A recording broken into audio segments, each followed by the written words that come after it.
And it's time for Lefties Losing It. And let's start in New York City, where communist Zohran Mamdani is poised to be the next mayor.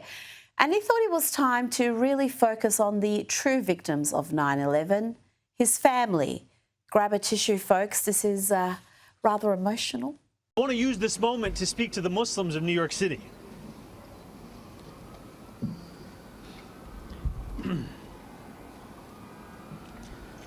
I want to speak to the memory of my aunt.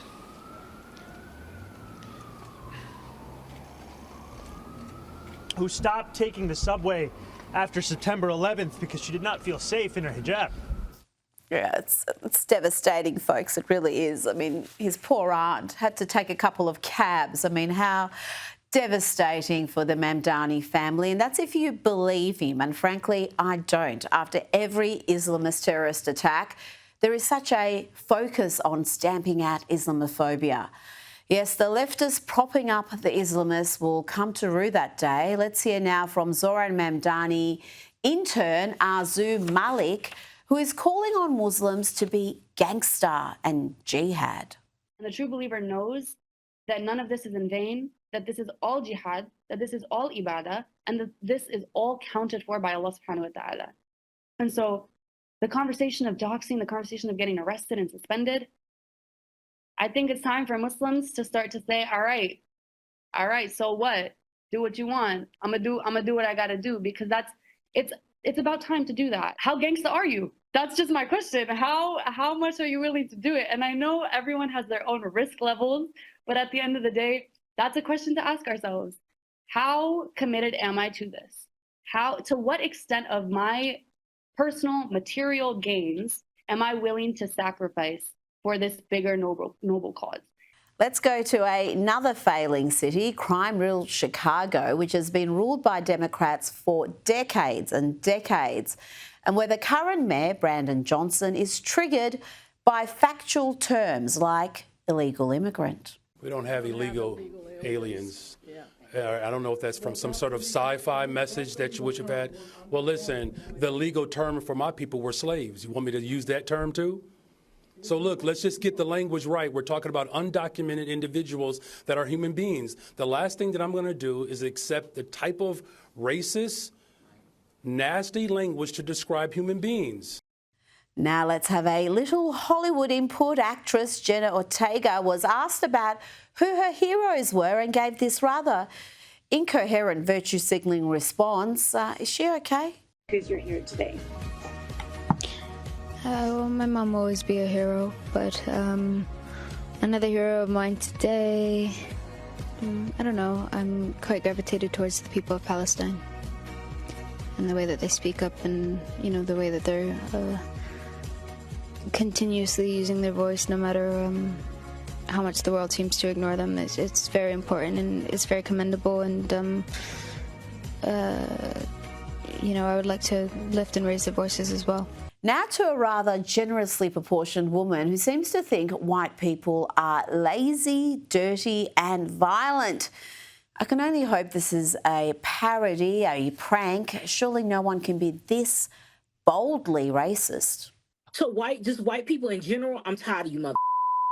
I'm tired of your incompetence. I'm tired of your laziness. I'm tired of you not washing your ass on a regular basis, and then we have to be susceptible to that. I'm tired of you having babies. I'm tired of y'all raising and birthing and raising serial killers, pedophiles, mass shooters, and all this, and then you tell black people that we're violent. Everything about violence, we learned it from you. So you're the root cause of it. Now, it would be uncharitable of me to list some crime statistics right about now and some demographic breakdowns, but just imagine if the word black was substituted for white there in that crazy rant. Now to President Trump, who has set a sizzling pace in Asia. Within hours of touching down, he had signed 4 trade deals, met regional leaders, met the Brazilian president, and presided over a historic peace deal between Thailand and Cambodia. But before all that, he unveiled some new dance moves.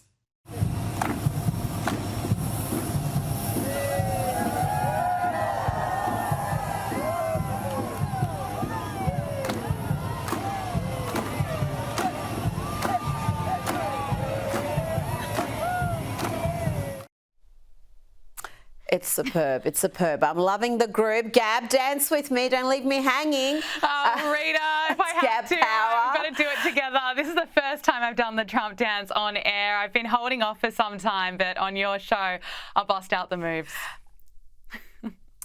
I love it. I love it. Gabriella Power, fantastic to have you, host of Power Hour on Sky News Australia's digital platforms. The president is getting it done in Asia. The US and China have also agreed to a framework for a trade deal, with Donald Trump expected to meet with Chinese President Xi Jinping this Thursday. Yeah, that's right, Rita. And just on Donald Trump's dance moves, isn't it refreshing to have a president that is full of life, that is energetic, that's high energy, who is entertaining on the world stage, especially after the past several years of Joe Biden, who was just embarrassing on the world stage, falling up and down the stairs. But Donald Trump, you know, busting out iconic moves. But as you say, he's getting it done. He is expected to meet with China's president later in the week, and the US and China have agreed to a framework trade deal at this stage, which means it's likely that China will be able to avoid the 100% tariff. So that is the art of the deal playing out. We will, of course, watch this space very closely. But as you say, Donald Trump, he's been non-stop. He's been signing off on that historic peace agreement between Cambodia and Thailand. He's been signing trade deals with Cambodia, Thailand and Malaysia. And this is just at the very beginning of his tour. And no one can keep up with him. I was listening to an interview with Caitlin Collins from CNN, no fan of Donald Trump, it must be said. But she was saying that on these overseas assignments, no one can sleep because he doesn't sleep. He just keeps going. Yeah, the reporters they're expected to work around the clock. They're struggling to keep up with him. Now, you would remember Justin Trudeau, the former Canadian Prime Minister, the male himbo, I used to call him. He's now known as Katy Perry's boyfriend, and here they are on a date in Paris to celebrate Katy's 45th birthday. Gab, we wish them but well, I guess. Have you got anything to add to this little union? Look, we do wish them well, of course, but they are two highly unpopular people. I mean, looking at the reaction to this, many people are still calling Katy Perry an astronaut after the 10 minutes that she spent up in space. And Justin Trudeau, I mean, people are still calling him the 51st governor of the United States, and they're ridiculing him for his stance on climate change. But Katy Perry, Justin Trudeau, they've been... They were captured, or photographed, I should say, back in July at a restaurant. Then earlier this month, they were captured together, pretty loved up on Katy Perry's yacht. And then this was their first really public outing, making it official, smiling for the cameras, you know, hand in hand. For Katy Perry's birthday, they went to a cabaret show in Paris. Yes, it's a curious choice for a 45th birthday, but, you know, plenty of others have made similar choices. Let's move along to Harry and Meghan. They've lost yet another publicist. Former Netflix Senior Director of Publicity Emily Robinson has quit her communications role with the Sussexes just 4 months into the job. This follows several communication staffers who have also exited the Sussexes team in recent years. Gab, why can't this couple hold on to staff?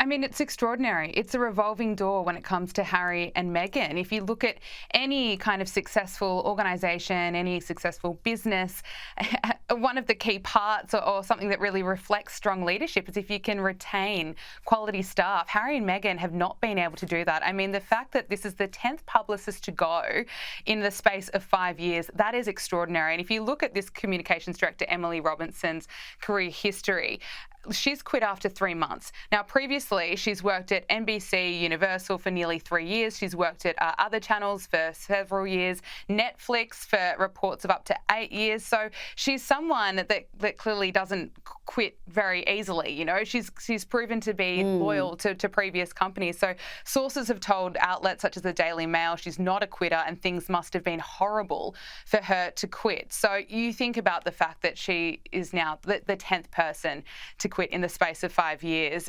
What are Harry and Meghan doing or what is happening there that's actually clearly driving staff away. There are, of course, those reports that Meghan had bullying allegations against her while she was in the UK. And so Meghan Markle, who's someone who was so desperate for some good PR, this is just another PR disaster for her. It is. Well, there was a probe into whether Meghan was a bully or not. The results, from what I understand, were never released.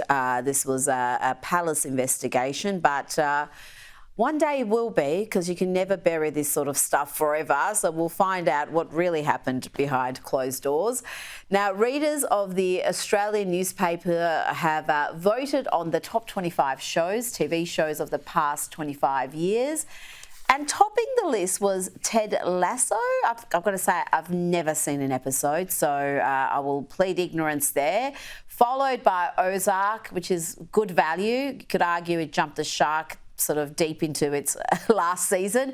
Mr. In Between and Schitt's Creek. Now, Gab, I've got to say, it is a surprising top 4 where the readers perhaps drunk when they voted in this poll. I'm just asking the questions. Perhaps. I saw Ted Lasso. I didn't mind it. But Rita, that you missed one. There was also Yellowstone, and surely you like Yellowstone, and also Afterlife. I mean, Ricky Gervais, that's something that I would absolutely vote for. He's a brilliant comedian. And so I'm not mad about that making the list.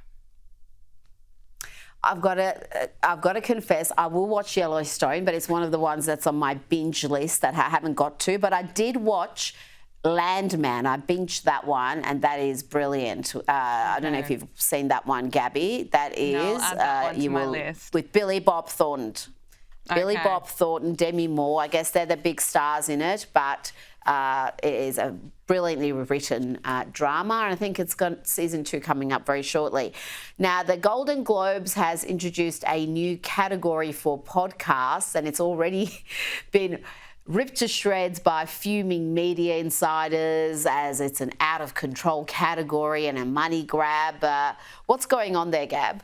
Yeah, let's talk about the Golden Globes controversy, because there's a bit of controversy around how these awards are going to be decided. So essentially, the Golden Globes announced that there are 25 nominees for this new Best Podcast category, but it's already being slammed as a racket because people are wondering how these top 25 podcasts are exactly going to be chosen. So the list of the top 25 podcasts will be determined by Luminate. Luminate is owned by Penske, if I'm pronouncing that correctly. Penske has owned the Golden Globes since 2023, but there's more controversy saying that this is essentially a cash grab because potential podcast nominees must reportedly pay the Globes $500 just to be considered. So look, it's being slammed. There's also a bit of controversy around some of the podcasters aren't fans of the Golden Globes themselves and certainly have a bit of a war on Hollywood. So we'll see how this one plays out, Rita.